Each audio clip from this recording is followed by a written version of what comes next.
नमस्कार दोस्तों, मैं मनीष साहू आपका हार्दिक स्वागत करता हूं आपके अपने पसंदीदा चैनल में। इसमें हम बात करेंगे अभी पीडब्ल्यूडी वैकेंसी के बारे में। पीडब्ल्यूडी में जो सब इंजीनियर की वैकेंसी आई है उसका कंप्लीट डिटेल कि कब फॉर्म भराएगा, कब सिलेबस क्या होगा और उससे रिलेटेड जो भी क्वारीज है आपको इस वीडियो में देखने को मिलेगा। तो अंत तक बने रहिए, पूरी चीज़ें समझ में आएंगी। अगर आप चैनल में नए हैं, चैनल को सब्सक्राइब करें, बेल आइकन प्रेस करें और वीडियो अच्छा लग रहा है लाइक जरूर करें, जिससे हमारे सारे नोटिफिकेशंस आपको मिलते रहें।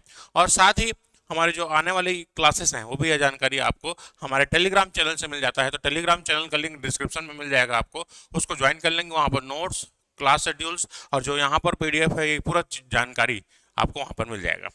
चलिए स्टार्ट करते हैं, देखते हैं क्या क्या चीज़ें हैं। तो अभी व्यापम के द्वारा कैलेंडर पहले से जारी कर दिया गया था, जिसमें टेंटेटिव डेट्स पहले से थे। तो फिर इसके लिए हमने पहले सेपरेट वीडियो बना चुके हैं।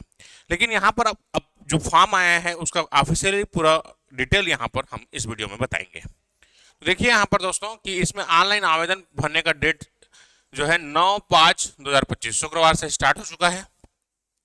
ऑनलाइन आवेदन पत्र भरने की अंतिम तिथि जो है 2 जून तक रहेगा, सोमवार तक। तो मैं बोलूंगा जितने बच्चे फॉर्म भरना चाहते हैं जल्द से जल्द फॉर्म भर लें, बिना किसी त्रुटि के, है ना। त्रुटि सुधार तो करना नहीं है, जितना भी चीज़ है सही सही भरना, पूरा प्रोफाइल सही बनाना। टेंथ का जो चीज़ें दी गई है, टेंथ के मार्कशीट में जो चीज़ दी गई है उसके अकॉर्डिंग फॉर्म भरिए आप, है ना। ठीक है, जो भी चीज़ें हैं उसके अकॉर्डिंग भरिए। परीक्षा की संभावित तिथि जो है 13 जुलाई है, रविवार को। तो हमारे पास सफिशिएंट टाइम है इस पोस्ट के लिए, और हम जितने भी पहले से हम लोग क्रैश कोर्स स्टार्ट कर चुके हैं और तैयारी चल ही रही है। तो इसके लिए बहुत अच्छा चीज़ है, अभी आपके आपके पास बढ़िया समय है। समय आपका पूर्वान्ह में रहेगा, है ना। प्रवेश पत्र कब जारी होगा? 7 जुलाई को। तो ये टेंटेटिव डेट्स हैं, जो कि फॉर्म भरने का डेट, परीक्षा का डेट, सब चीज़ संभावित यहाँ पर बता दिया गया है। अब इसी को सही मानते हुए आपको काम करना है। ठीक है, एडवर्टाइजमेंट देख लेते हैं कितना वैकेंसीज है इसमें। तो इसमें वैकेंसीज जो है, देखिए सिविल के लिए यहाँ पर वैकेंसीज जो है, परीक्षा सिविल के लिए 86 पोस्ट है, जिसमें कैटेगरी वाइज यहाँ पर आप देख सकते हैं डिटेल्स। जिसमें जनरल के लिए 35 सीट, 35 सीट्स, अनुसूचित जाति के लिए 9, अनुसूचित जनजाति के लिए 25 और अन्य पिछड़ा वर्ग के लिए टोटल इतना है। और दिव्यांग श्रेणियों के लिए आरक्षित इतना है, जिसमें हाई हियरिंग और 1 आर्म 1 लेग के कैंडिडेट्स को बस दिया गया है, लो विजन वाले कैंडिडेट्स को यहाँ पर नहीं दिया गया है। तो ये चीज़ें कुछ वैकेंसीज की डिटेल्स रहती हैं वहाँ, यहाँ पर पोस्ट का डिटेल ये सिविल वालों के लिए है। तो सिविल वालों के लिए डिटेल यहाँ पर इस तरीके से है। इस तरीके से आगे बढ़ते हैं E&M के लिए। तो E&M के लिए देखते हैं इलेक्ट्रिकल एंड मैकेनिकल दोनों के लिए कंबाइंड कितना पोस्ट है। तो E&M के लिए देखिए दोस्तों, अनारक्षित के लिए यहाँ पर 6 सीट। इसके पहले जो वैकेंसी आई थी पीएचई में जो है आपको जनरल और ओबीसी के लिए पोस्ट नहीं थी। तो ये मैंने पहले भी बताया था कि पीडब्ल्यूडी और डब्ल्यूआरडी के लिए डेफिनेटली आपके लिए पोस्ट रहेगा। तो जो बच्चे शुरू से तैयारी कर रहे हो उनके लिए बहुत अच्छा मौका है। जनरल के लिए 6 सीट, अनुसूचित जाति के लिए, एससी के लिए 2, एसटी के लिए 5, अन्य पिछड़ा वर्ग के लिए 2। तो 6 और 2 8 पिछड़ा वर्ग के लिए ये सब। इसमें महिलाओं के लिए 3 पोस्ट आरक्षित है, और यहाँ पर हाई हियरिंग बस के लिए है 1 पोस्ट, हियरिंग हाई।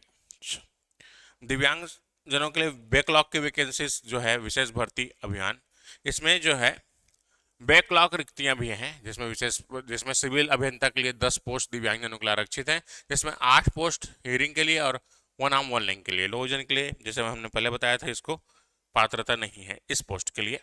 अनारक्षित 1 आर्म 1 लेग, सॉरी, ये बैकलॉग पद है, अनारक्षित है। जो पुराने भर्ती चाहिए तो 1 पोस्ट और यहाँ पर बढ़ जाएगा जो दिव्यांगजन है। तो ये पोस्ट यहाँ पर है। इसमें क्या चीज़ है, कितना पद होना चाहिए, क्या डिटेल है, ये पूरा चीज़ यहाँ पर बताया गया है। और साथ ही सामान्य दोनों को जोड़ के देखा जाए तो यहाँ पर टोटल पद होते हैं 96, जिसमें 8 16 इस तरीके से है। और विद्युत अभियंत्रिकी के लिए बैकलॉग का 1 दिव्यांगजनों को जोड़ दें तो 17 पद इस तरीके से है। अभियंता सिविल, ये पे मैट्रिक्स देख लेते हैं।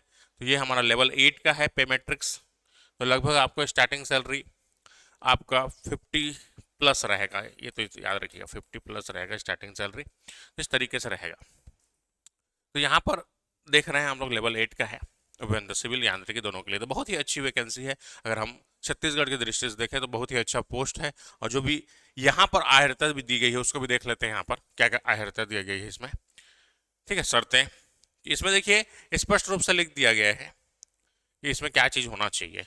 तो पहले डिस्प्यूट था कि इंजीनियरिंग वाले नहीं भर सकते थे, ऐसा कुछ था पिछले वाले वैकेंसीज में। इसमें ऐसी कोई डिटेल्स नहीं है।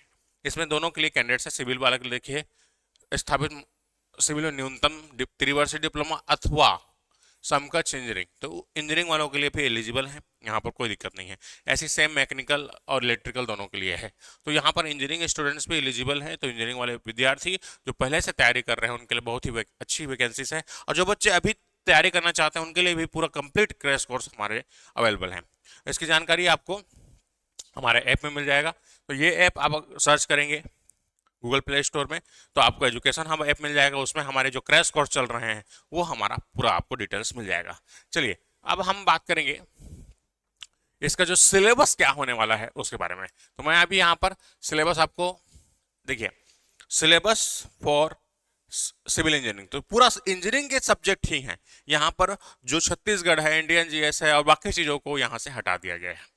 इस पर हमने जैसे पिछले बार बात की थी, चर्चा की थी कि सिलेबस चेंज होना चाहिए करके, तो इस बातों को रखा गया है और बच्चों को ध्यान में रखते हुए, बच्चों को भविष्य को ध्यान में रखते हुए सिलेबस को चेंज किया गया है। तो पिछले बार जो वैकेंसीज आई थी उसमें मैकेनिकल वालों का पूरा वेटेज ज़्यादा था। यहाँ पर ऐसा नहीं है। यहाँ पर इलेक्ट्रिकल, मैकेनिकल और सिविल वालों के लिए भी अपने सब्जेक्ट्स हैं और कोई एक्स्ट्रा चीज़ें यहाँ पर नहीं दिया है। पूरा देखो इसमें सिलेबस और सब्जेक्ट 100 नंबर। और यहाँ पर सेक्शन A&M के लिए जो पोस्ट है उसके लिए आपका सेक्शन ए में कॉमन फॉर ऑल 65 नंबर के लिए कॉमन रहेगा। कॉमन मतलब E&M दोनों के लिए रहेगा। और यहाँ पर 35 नंबर के लिए ओनली इलेक्ट्रिकल के लिए 35, और ये आपको अपने अपने सब्जेक्ट का बनाना है। 35 नंबर का अलग है। तो देखिए यहाँ पर इस तरीके से है। एक्स्ट्रा चीज़ें आपको नहीं पढ़ना, ये आपके लिए बढ़िया चीज़ है। अब ये कॉमन फॉर ऑल सब्जेक्ट ये इलेक्ट्रिकल एंड मैकेनिकल के लिए देखते हैं। अप्लाइड फिजिक्स जैसे हमने पिछले बार पढ़ा था सेम चीज़ है, कोई अंतर नहीं है इसमें।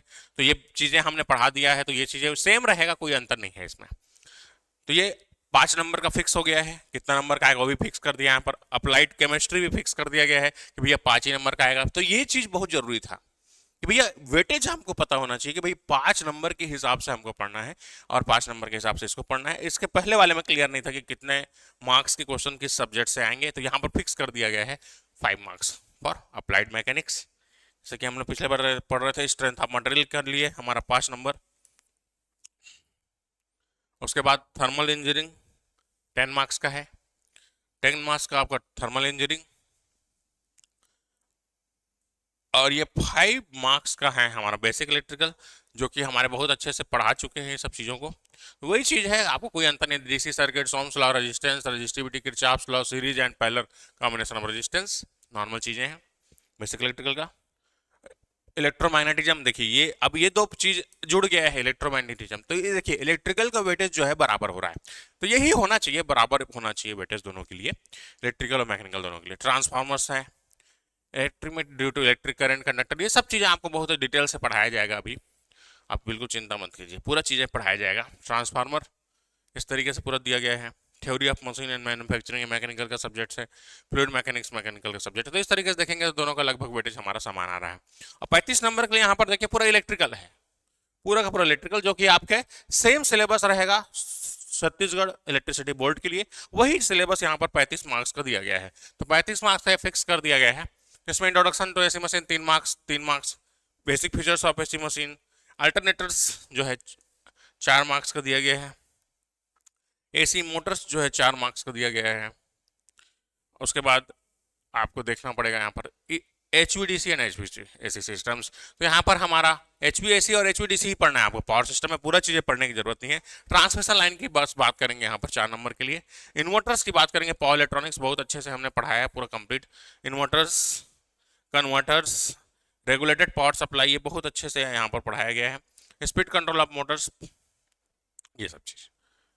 और ये मैकेनिकल के लिए सब्जेक्ट्स हैं। तो estimation and costing, air conditioning 15 marks, estimation and costing 5 marks, automobile engineering 15 marks का, इस तरीके से यहाँ पर सिलेबस दिया गया।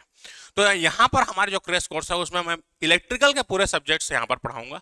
मैकेनिकल के लिए मैं पूरा वादा नहीं कर सकता कि पूरा सब्जेक्ट पढ़ाएंगे यहाँ पर, ये क्लियर कट बात है ना, बहुत पिछले बार डिस्प्यूट हो रहा था, तो मैं यहाँ पर क्लियर कट बोलना चाहूंगा कि यहाँ पर हम जो कोर्स है उसमें इलेक्ट्रिकल को देखते हुए फोकस्ड हमारा सब्जेक्ट है।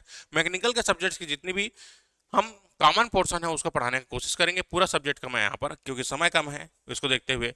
इलेक्ट्रिकल का पूरा सिलेबस ये आपका कंप्लीट होगा, इसकी गारंटी मैं ले सकता हूँ। मैकेनिकल के पूरा सिलेबस की हम यहाँ पर गारंटी लेते हैं, तो हमारे जो क्रैश कोर्स हैं उसमें इलेक्ट्रिकल के कंप्लीट कोर्स आपको मिल जाएगा।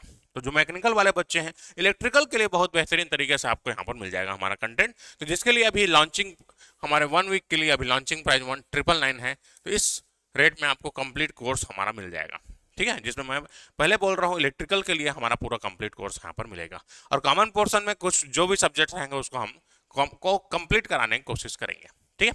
तो इसके लिए आपको एजुकेशन हब ऐप डाउनलोड करना है, इसमें पूरा चीज़ आपको डिटेल मिल जाएगा। साथ ही हमारे टेलीग्राम चैनल में इसका लिंक मिल जाएगा, मैंने भेज दिया है, इसमें आपको पीडीएफ जो हमारे यहाँ पर अभी जितना भी मैंने बताया, सिलेबस, एडवर्टाइजमेंट और जो भी क्वालिफिकेशंस है उसकी कंप्लीट डिटेल हमने वहाँ पर पोस्ट कर दी है, ठीक है दोस्तों। तो अब वीडियो अच्छा लगा जरूर लाइक जरूर करें, चैनल में नए हैं सब्सक्राइब करें, बेल आइकन प्रेस करें, और अधिक जानकारी के लिए नीचे दिए गए नंबर 909-8888-246 में 909-8888-246 में कांटेक्ट करें। इसमें मैंने पूरा आपको जानकारी दे दिया जाएगा हमारे कोर्स के। और भी कुछ रहेगा तो आप कमेंट सेक्शन में कमेंट कर सकते हैं, इसमें आपको जो भी डाउट्स रहेंगे, डिस्प्यूट्स रहेंगे, उसको हम यहाँ पर क्लियर करेंगे। और ऑनलाइन फॉर्म से संबंधित जो भी आपके क्वेरीज हैं उसको आप यहाँ पर पूछ सकते हैं। और साथ ही हमारे जो पीएचई का एग्जाम हुआ था उसका मॉडल आंसर जारी कर दिया गया है व्यापकों के द्वारा, तो आप यहाँ पर भी देख सकते हैं मॉडल आंसर, यहाँ पर कंप्लीट यहाँ पर देखेंगे मॉडल आंसर, यहाँ पर विद्युत, यहाँ उपअभियंता ईएनएम के लिए यहाँ पर मॉडल प्रश्न उत्तर पेपर 10 तारीख को जारी हो चुका है, ठीक है। तो मॉडल आंसर आप यहाँ पर देख सकते हैं, ठीक है दोस्तों। अभी के लिए इतने ही रखते हैं, धन्यवाद।